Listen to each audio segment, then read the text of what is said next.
Question number 21. Limit x tends to pi by 2 and tan 2x divided by x minus pi by 2.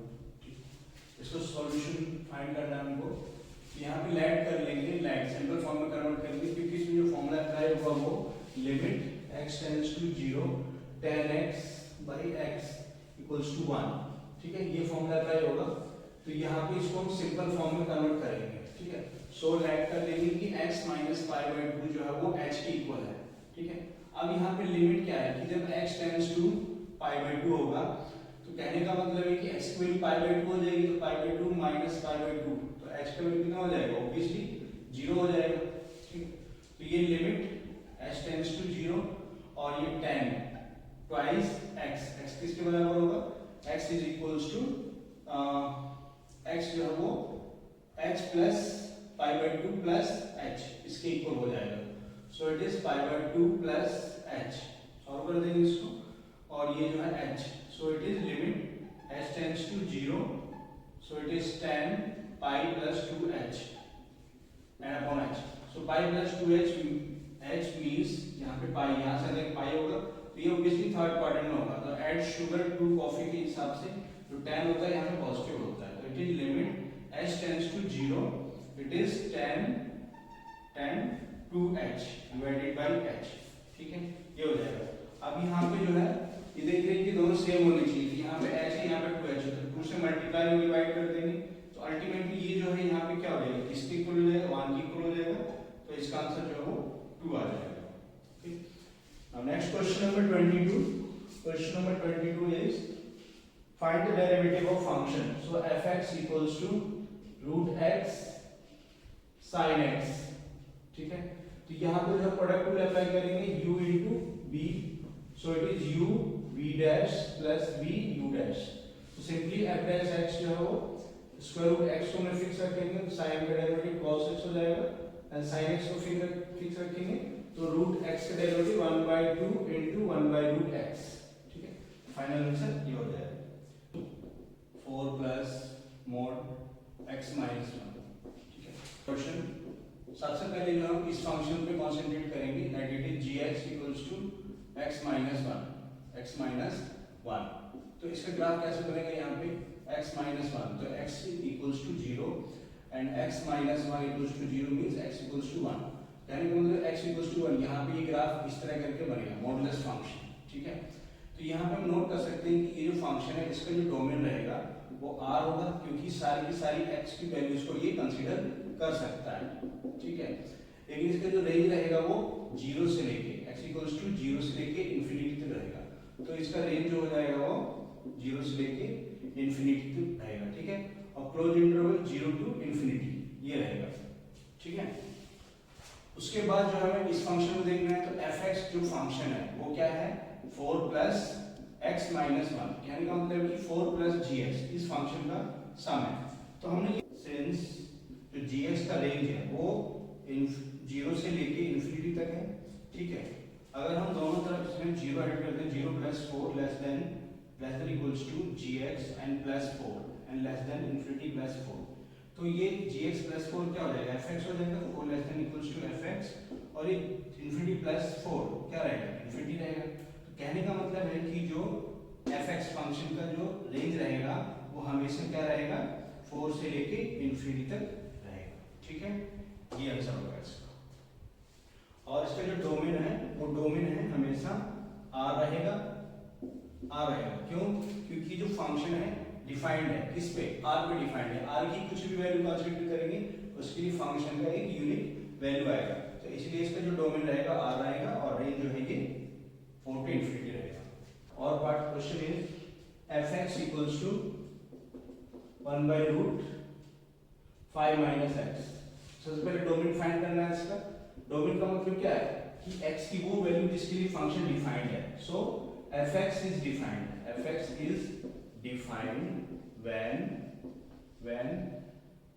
when f minus 5 minus x is greater than 0। ठीक है, क्योंकि 5 minus x जब 0 से बड़ा होगा तब ये डिफाइंड होगा अगर उसके इक्वल भी हो जाता है तो ये 0 हो जाएगा, 0 के केस में 1/0 हो जाएगा तो अनडिफाइंड हो जाएगा। तो कहने का मतलब ये वाला टर्म हमेशा क्या होना चाहिए, स्ट्रिक्टली ग्रेटर देन 0 होना चाहिए।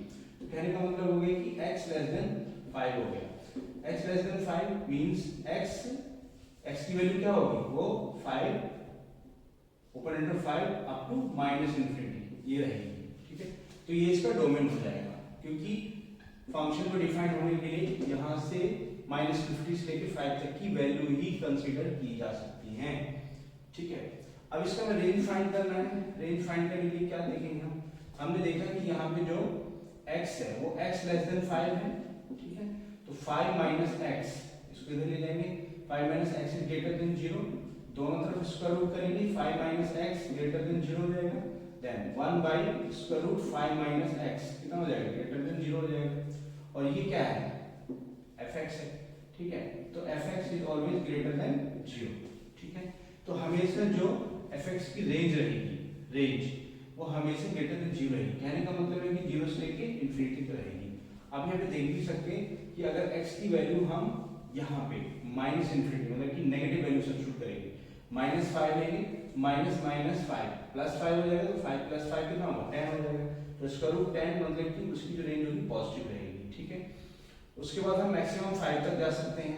5 तक 5 को हम कंसीडर नहीं कर सकते, क्योंकि 5 पे ये जो है वो 0 हो जाएगा, तो अनडिफाइंड हो जाएगा। तो 5 से कम मतलब कि 4 लेंगे तो 5 माइनस 4 मींस 1, सो 1/1, तो ये डिफाइंड हो जाएगा। तो कहने का मतलब है कि जो इसकी रेंज रहेगी वो 0 से इंफिनिटी रहेगी।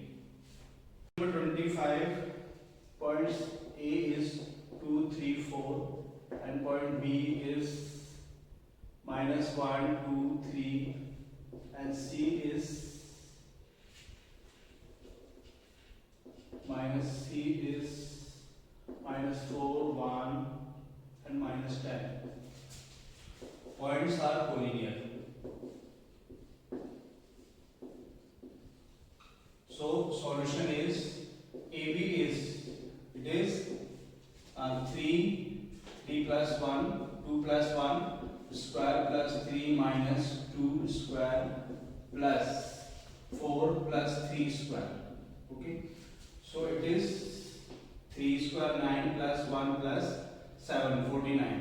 So it is root 59. Okay. Next BC find करेंगे. So BC is -1 plus 4 square and plus 2 minus 1 square plus minus 3 plus 10 square.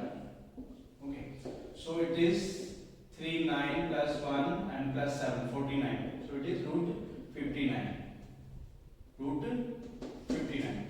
Now next is BC. BC is AC. So AC find करेंगे. So it is 2 plus 6, 2 plus 4 square and plus 3 minus 1 square plus 4 minus 4 plus 10 square. ठीक है, इसको solve करेंगे हमने. So it is 2 plus 4 6 36 and plus 4 plus 14. So 196 to 236. So 236 के factors करेंगे 2 2 1 जा 2 2 1 जा 2 8 जा 16. So 2 5 जा 10 2 9 जा. So it is 2 root 59. ठीक है, तो इसका हम ये देख सकते हैं कि यहाँ पे जो पॉइंट है AC, A और C यहाँ पे रहेंगे और B पॉइंट यहाँ पे रहेगा, क्योंकि AC का जो डिस्टेंस है वो 2 रूट 59 है और ये रूट 59 है और ये भी रूट 59 है. तो here AC equals to AB plus BC. So points are collinear. Okay. Now let's find the ratio. Ratio किसका फाइंड करेंगे कि जो C पॉइंट है वो AB को किस रेशियो में डिवाइड करता है. सो यहाँ नोट कर सकते हैं कि C डिवाइड्स AB एक्सटर्नली, ठीक है, इन रेशियो.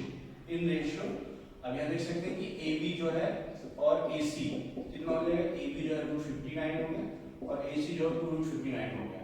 तो यहाँ पे जो है वो 1/2 हो जाएगा. इस तरह इसको सॉल्व किया जा सकता है. तो therefore C divides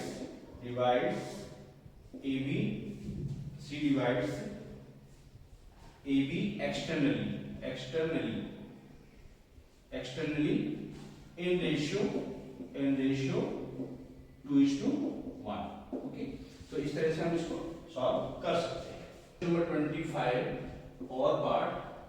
question is 3 vertices of parallelogram are given. 3 vertices are A, B, C and D. The points are A 1 2 3 and point B is -1 2 -1 and C is 2 3 4 2 3 2 and D हमें find करना है. तो let it is x y और z. ठीक है, अब इसमें concept क्या अप्लाई करेंगे हम लोग इसको सॉल्व करने के लिए. इसमें देखते हैं कि यहाँ पे अगर हम डायगोनल्स को ज्वाइन कर देते हैं इस तरह से, तो इसमें हमें जो डायगोनल्स होते हैं वो इक्वली बाइसेक्ट करते हैं. कहने का मतलब है कि जो O पॉइंट होगा, O पॉइंट जो है DB और AC को इक्वल पार्ट में डिवाइड करता है. It means that mid point of AC equals to mid point of DB. ये कॉन्सेप्ट अप्लाई होगा इसके अंदर. ठीक है, mid point of AC find करेंगे. यहाँ पे कौन सा अप्लाई करेंगे 1 + 2 मिड पॉइंट 1 + 2/2. ठीक है, मिड पॉइंट का फॉर्मूला क्या होता है x1 + x2 divided by 2 and xy1 + y2 divided by 2. ठीक है, ये फॉर्मूला होता है इसके अंदर मिड पॉइंट फाइंड करने का. ठीक है, सो 1 + 2 divided by 2 and 2 + 3 divided by 2 and 3 + 2 divided by 2 equals two point mid point of DB find करेंगे. तो x plus x plus -1, so it will be x - 1/2 and y - 2 y plus 2/2. okay, so 2 ये हो जाएगा finally. Sorry, this point is -1, so it will be y - 1, so y -2.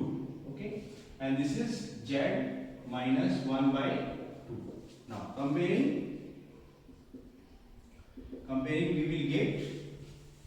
we will get x. It is 3/2. okay, it is 3/2 5/2 and it is 5/2. okay, equals to x - 1/2 and y - 2/2 and it is z - 1/2. Now comparing we will get 3/2 equals to x - 1/2 and 5/2 equals to y - 2/2 and z and it is 5/2 equals to z - 1/2. ठीक है, इसको इससे cancel कर देंगे तो it will be x equals to 3 + 1, so equals to 4. it is y equals to 5 + 2, so it is 7. so next is it is z equals to 5 + 1, so it is 6. so the point D is it is x y z, means that it is 4 7 and 6. ये होगा. Thank you.